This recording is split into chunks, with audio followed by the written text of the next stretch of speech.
بسم اللہ الرحمن الرحیم۔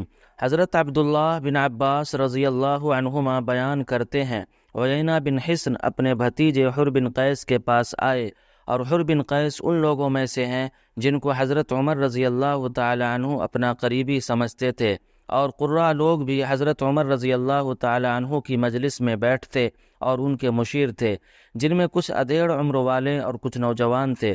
اور عیینہ نے اپنے بھتیجے حر بن قیس سے کہا، حضرت عمر امیر المؤمنین کے ہاں تیرا مقام ہے، میرے لیے وہاں جانے کی اجازت طلب کیجیے۔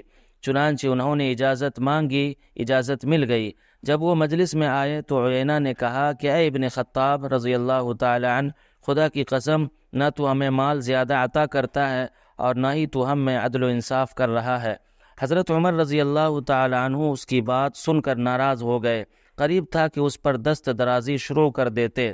یہ حالت دیکھ کر حر بن قیس رضی اللہ تعالی عنہ نے کہا، اے امیر المؤمنین، اللہ تعالی نے اپنے نبی صلی اللہ علیہ وسلم سے فرمایا، خذ العفو وامر بالعرف واعرض عن الجاہلین، معافی اختیار کرو، نیکی کا حکم دو اور جاہلوں سے روگردانی کرو، اور یہ جاہلوں میں سے ہے۔